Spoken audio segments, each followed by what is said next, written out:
Really planning on driving Buick today, and then I listened to this song that I like a lot called Crossfire, and I was like, I can't listen to that on the stereo with subwoofers if I drive the Buick, and I want to listen to that while I'm driving. I need to give this guy a break. Like, last day I'm driving you, I'm giving you a break. I'm giving you like 3 or 4 days off.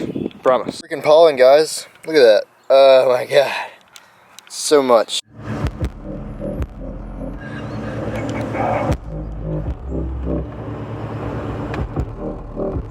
He traded guns for love, but he's caught on the crossfire, and he keeps breaking up.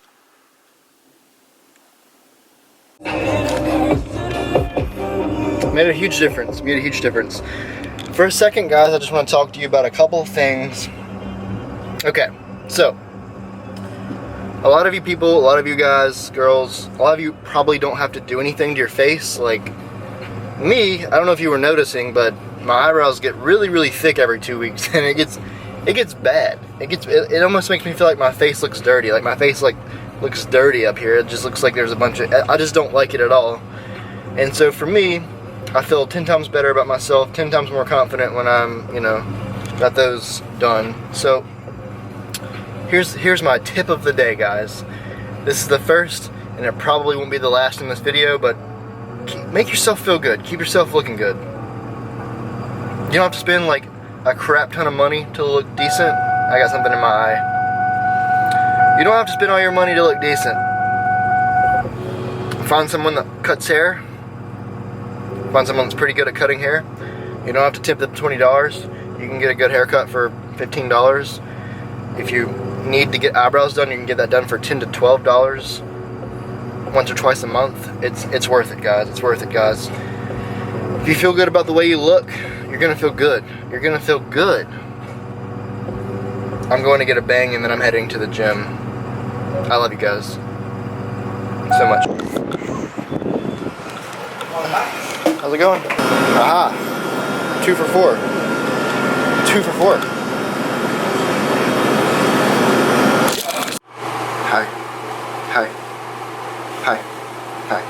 We're gonna go back outside now. We're gonna go back up. Donut glazed 1 bars.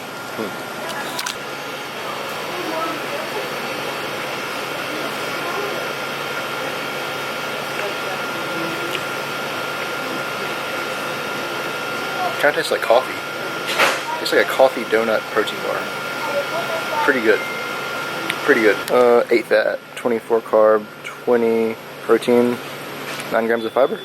Not too bad, but I have like no fat left today. Probably like the most macro-friendly little snack that I could get. It's in there. This little guy is 4 grams of fat, 27 grams of carbs, 8 grams of protein, 4 grams of fiber. It's a good little snack. I'd love to have a full, like, big one. But like literally, I have not been doing well on my fat macros today. What's most likely going to happen is that I'm going to go over my fat macros today, which means I'm probably going to just purposely go under them, or just take a look at my fat macros for the week, and if I've been under, here's what I like to do, guys. If I'm like right on the dot, so if my fat macros every single day were 60 grams, which is where my fat macros are. Then, if I went over by 10 grams, then the next day I would subtract 10 grams of fat from my fat. Or the next 2 days I would subtract 5 grams of fat from my fat.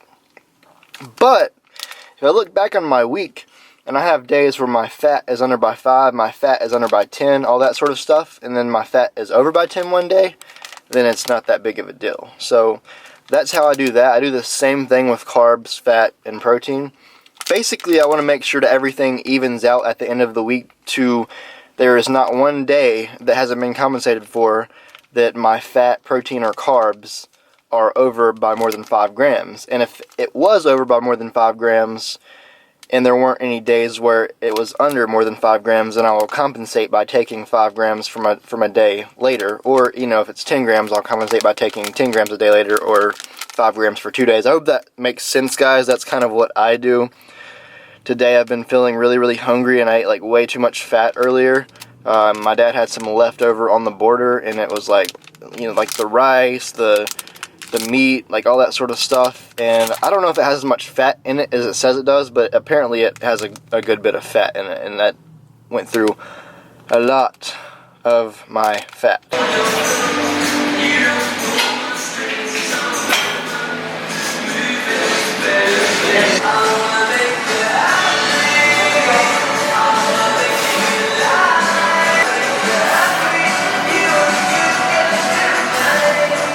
Alright guys, I just got done with my workout. I want to talk to you guys for about a while. This might go on for a while. I didn't plan this talk. I didn't think about what I was going to say. This is just straight from me to you. Didn't plan this, didn't think about this. Like literally, I'm going to be thinking as we go. So, I've been working out, lifting, since I was 12 and a half. Some of you know that about me. Some of you that have followed me for a while. Some of you know that. Some of you don't. I'll be 23 in a couple of months.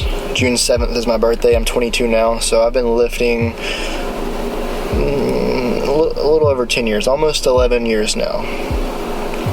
I remember back in high school when I'd been lifting for like a couple of years.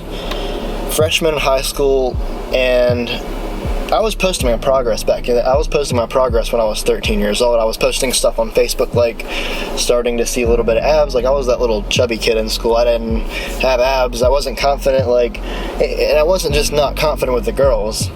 I was so socially awkward and so shy that literally nobody, I couldn't even walk up to somebody and have a conversation. Like I was that kid that, like if there was a group of friends cracking up having a good time, I didn't know what to say, I didn't know what to do, I was just so awkward.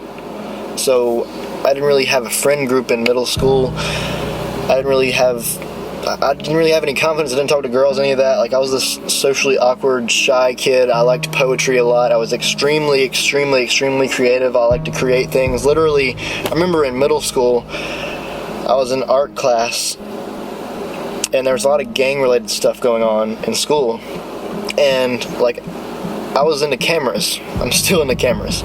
So they wanted us to draw something that represented, I think like, I can't remember exactly what it was, but I was talking about shooting, and like there was shooting going on, in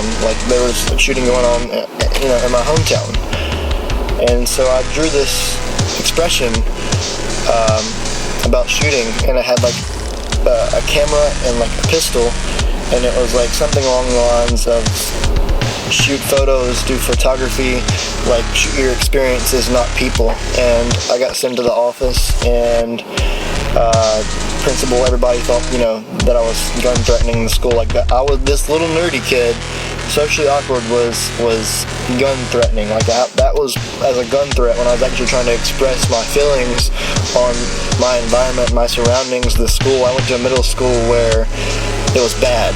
Like I was like this kid that I never got in a fight until I went to middle school the first time in 6th grade, and then I got into a fight first week of school, fight on the ground. I didn't know how to fight whatsoever. Like I didn't get like my ass beat or anything. I just it was just kind of a really sloppy fight. But I don't know why, but I was always that kid that like the teachers picked on me. All the students wanted to pick on me about something. And it was always something like always something. I don't know if any of you guys can relate. Like you feel like you're always the one that's pointed out. You feel like you're always the one that like people want to point at and pick on and like put on display to like show off look, I'm picking on this kid in front of everybody so everybody can see it, so you can like get attention for like the other person can get attention for picking on you. Like I was always that kid, always, from the time that like I get into 1st grade up until high school. Even when I started lifting and got bigger and got abs and all that sort of stuff, like people were making fun of me for having abs and like decent arms and decent chest. They were like, oh, steroids, like that was my nickname in high school. I wasn't socially awkward anymore, but I didn't I didn't take the whole steroid thing as a compliment. It just really pissed me off. So I was like, I worked really hard for years to not be like a little blob of fat, bone, and water. And now I've got a little bit of muscle, and all of a sudden people think I'm on steroids because I put on a lot of muscle over, 7th grade summer? 8th grade summer is when I started to put on muscle. I was kind of dilly-dallying around, if you want to put it that way, and working out, which is right around the time that I got jumped in 8th grade, and then it all came to a head then. I was that socially awkward kid, like I was extremely creative, I wanted to do all these things.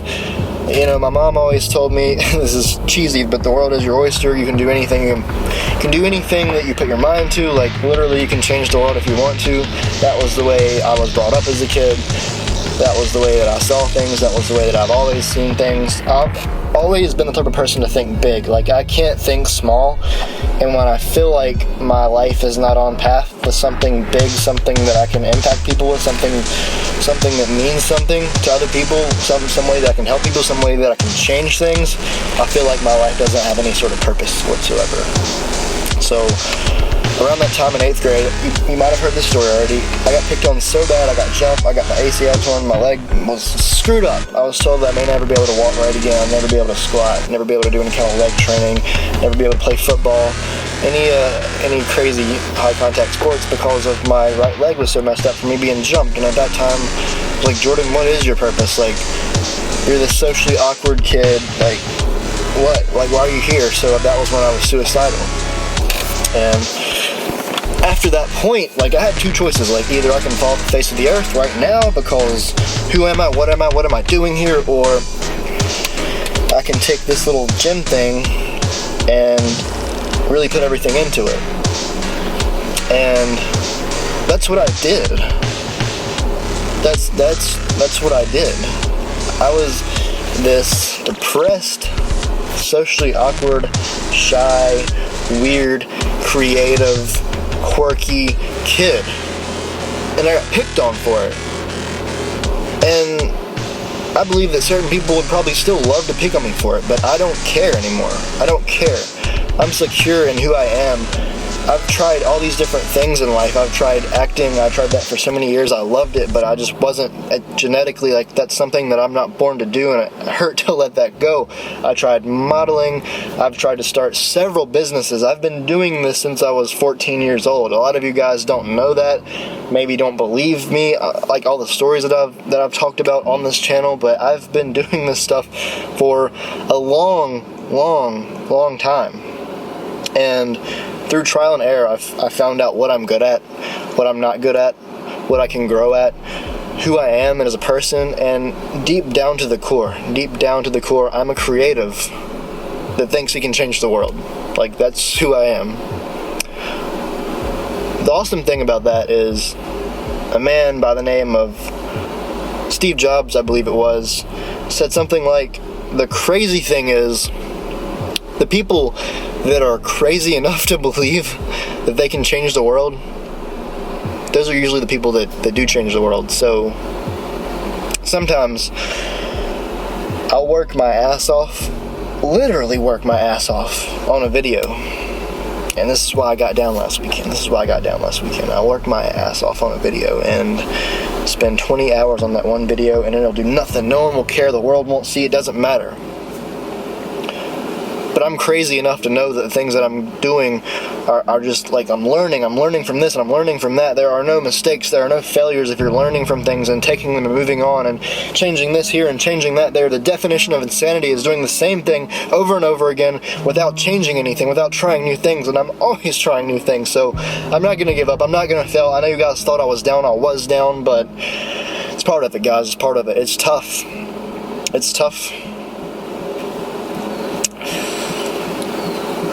Sometimes you're in the dark for the reason. You're in the dark for the reason that you still need to be cultivating yourself. You still need to be growing. Maybe you're a skinny kid and you get picked on a lot and you feel like nobody likes you and you don't have a purpose, but you need to cultivate yourself. You need to be in the dark. You need to go through shit. That's what's gonna build you up to the person that you're supposed to be, and like maybe that's the way it is. That's the way that we have to think, because that's the way it is. The people that work at it and that change, the people that are crazy enough to think that they can change and they can lead and they can help other people and they can change the world, all those people are going to do that. The people that doubt themselves and think that other people's, like, their parents help them do it, and because their parents help them do it, then like that's the only way it can be done, or because of they had really good genetics, or that like their parents, you know, these people that their parents were actors, so they became actors, and that's the only reason that worked out, or they were just born into something, or their circumstances were better than yours. Those are the people that are never gonna make it. Like, those are the people that think that way, and because they think that way, they're gonna draw that to them. So what I'm getting to, guys, is I'm not this like crazy special guy with super awesome genetics. My parents weren't born into money. Like, I wasn't born into money. Like, my parents didn't like give me a bunch of money when I was young to do all these different things. My parents have helped me out, both my mom and my dad, in many different ways. I feel like I have a great family. I feel like I have great parents, and I'm very, very blessed and very, very lucky for that. I've learned different things from my mom and different things from my dad for completely different reasons.